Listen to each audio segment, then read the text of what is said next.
Hello everyone, welcome to Science and Mathematics World.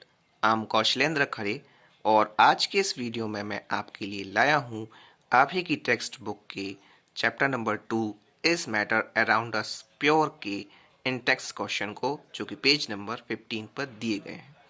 जैसा कि आपको पता है कि सीबीएसई द्वारा आपके कुछ चैप्टर्स को डिलीट कर दिया गया है।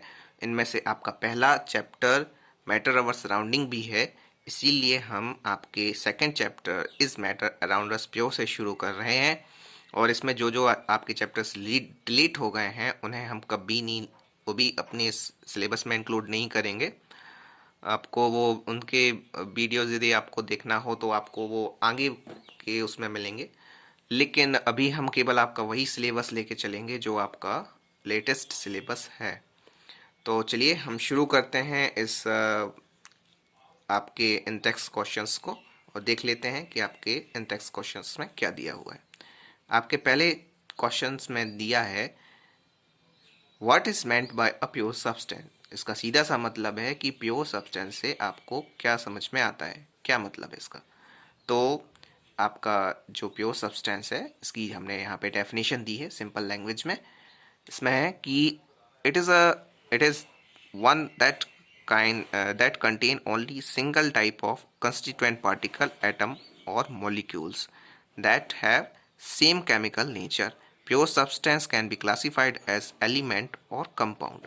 प्योर सब्सटेंस जैसा कि इसमें क्लियर है आपको कि प्योर सब्सटेंस ऐसा सब्सटेंस होते हैं जिनमें केवल एक ही टाइप के कंस्टिट्यूएंट पार्टिकल्स होते हैं, जिसे जो कंस्टिट्यूएंट पार्टिकल्स मीन्स जिनसे मिलके वो बने होते हैं, जिसका मतलब है एटम्स और मॉलिक्यूल्स।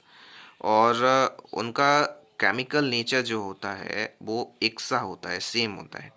और प्योर सब्सटेंस जो होते हैं उनको एलिमेंट और कंपाउंड दो फॉर्म में आप डिवाइड कर सकते हो।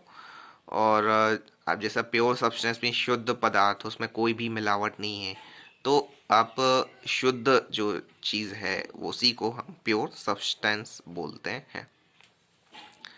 तो ये था हमारा पहला क्वेश्चन। अब सेकंड क्वेश्चन पे भी चलते हैं जल्दी से। अब सेकंड क्वेश्चन में हमें बताना है कि list the point of difference between homogeneous and heterogeneous mixture. इसमें हमें होमोजीनियस और हेट्रोजीनियस मिक्सचर में डिफरेंस देना है। तो अब देख लेते हैं हम होमोजीनियस मिक्सचर और हेट्रोजीनियस मिक्सचर होते क्या हैं सबसे पहले। और होमोजीनियस मिक्सचर मीन्स होता है कि it is a mixture having a uniform composition through out the mixture. और इस ऐसा मिक्सचर होता है एक होमोजीनियस मिक्सचर जिसमें इसकी जो कंपोजिशन होती है वो यूनिफॉर्म होती है थ्रू आउट द मिक्सचर। अब इसे साइंस की लैंग्वेज में इसी तरह से लिखेंगे, लेकिन यूनिफॉर्म कंपोजिशन का मतलब आप समझ लीजिए। यूनिफॉर्म कंपोजिशन का मतलब होता है कि उसमें जो कॉन्स्टिट्यूएंट पार्टिकल हैं वो पूरे आपके मिक्सचर में एक ही तरह से रहेंगे। जैसा कि आपके एग्जाम्पल में है सॉल्ट एंड वाटर और शुगर इन वाटर, इस तरह से आपके दो एग्जाम्पल दिए गए हैं। तो सॉल्ट एंड वाटर का जब आप मिक्सचर करते हो, पानी में नमक को घोलते हो, तो उसमें आपका चाहे आप एक चम्मच ले लो चाहे आप पूरा गिलास भर ले लो, उसमें आपको नमक जो रहेगा एक सा परफेक्टली मिक्स रहेगा और उसे आप अलग नहीं कर सकते। यह आपका होमोजीनियस मिक्सचर होता है। वैसे ही शुगर में जब पानी में शुगर मिला देते हैं तब उसमें भी इसी तरह से आप शुगर और पानी को अलग नहीं कर सकते। उसकी कंपोजिशन यूनिफॉर्म होती है, मतलब आप एक चम्मच लोगे तो भी आपको वैसे ही मिलेगी और आप पूरा ग्लास भर ले लोगे तो भी आपको वैसी तरह मिलेगी। तो इसे बोलते हैं होमोजीनियस मिक्सचर। अब बढ़ते हैं हेट्रोजीनियस मिक्सचर। हेट्रोजीनियस मिक्सचर किसको कहते हैं? तो हेट्रोजीनियस मिक्सचर एक ऐसे मिक्सचर होते हैं, it is a mixture having a non uniform composition through out the mixture. इसमें आपका जो मिक्सचर में जो कंपोजिशन होती है, मतलब जो उसमें जो कंस्टिट्यूएंट पार्टिकल होते हैं उनका मिलना होता है, वो इस तरह से होता है कि वो नॉन यूनिफॉर्म होता है। ठीक है, पूरे मिक्सचर में।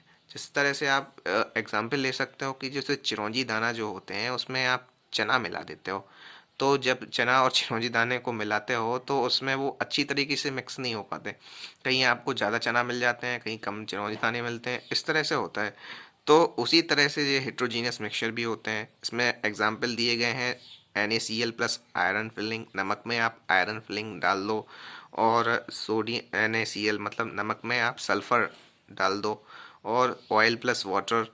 तो इस तरह से जो रहता है, तो ये आपके हेट्रोजीनियस मिक्सचर है। इसे आप क्या कर सकते हो कि आप फिजिकल मेथड के ज़रिए आप उसे अलग कर सकते हो इजीली। और इसमें जो आपका जो कंपोजिशन होती है वो यूनिफॉर्म नहीं होती, मतलब आपको कहीं पे भी एक सा नहीं मिलेगा पूरे मिक्सचर में। इस तरह का जो सब्सटेंस, इस तरह के जो मिक्सचर होते हैं वो आपके हेट्रोजीनियस मिक्सचर में आते हैं। अब नेक्स्ट क्वेश्चंस में हम नेक्स्ट इन टेक्स्ट क्वेश्चंस में हम देखेंगे इन्हीं के बीच का जो डिफरेंस है। तो आप उस वीडियोस को देखने के लिए हमारे चैनल को सब्सक्राइब कर लें, और इसे अपने दोस्तों के साथ भी शेयर करें, जिससे उन्हें इसका फ़ायदा मिल सके और हमारे चैनल के बारे में पता चल सके। मिलते हैं अगले वीडियो में। गुड बाय, जय श्री राम।